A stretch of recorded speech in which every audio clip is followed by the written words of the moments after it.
On this episode of BOBscaping, we're looking at a plant called Japanese knotweed. As you can see by this planting here, it has really taken off and spread. You can usually identify the plant by its alternate leaves. In other words, you have a leaf coming out on one side of the stem and then further up on the opposite side of the stem.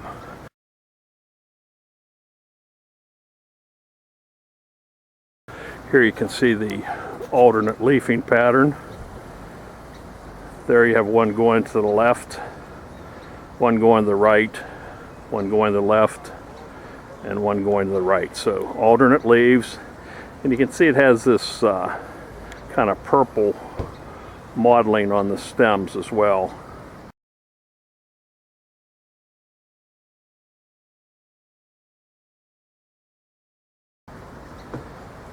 And the problem with getting rid of this plant is it grows on a rhizome, which is a root underground that stores energy.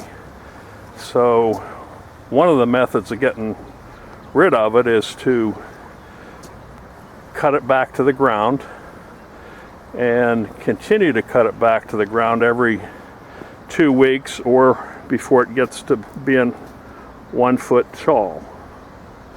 So as you can see, this Japanese knotweed has pretty much taken over this whole edge of this parking lot, and the branches are growing out over.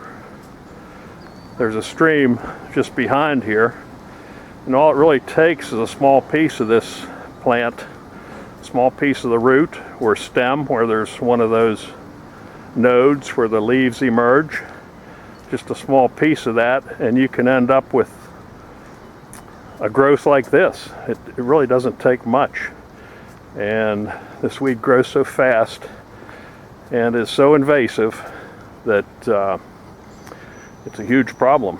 In fact, I've seen some videos from over in Europe where this can actually invade a building, a house, where it can actually grow up through pavement, floors, and cause all kinds of problems, especially if you're planning to sell the real estate. Here we are on the other side of the driveway of this commercial building, and you can see it has really filled in, and basically this green growth dies back every fall and then regrows in the spring, and you can see how fast it's already gotten up to the height it is. Japanese knotweed is known to grow to 6 feet, and there's also a giant knotweed that grows to 13 feet. Now the main difference in identifying one from the other is the leaf, and here you can see this leaf is rather straight across at the base, whereas the Japanese knotweed has more of a heart shape.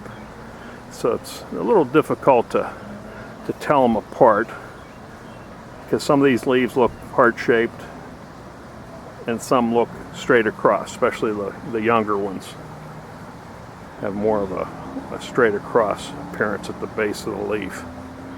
But regardless of which exact variety it is, if it is one of these invasive knotweeds, getting rid of it involves the same sort of steps.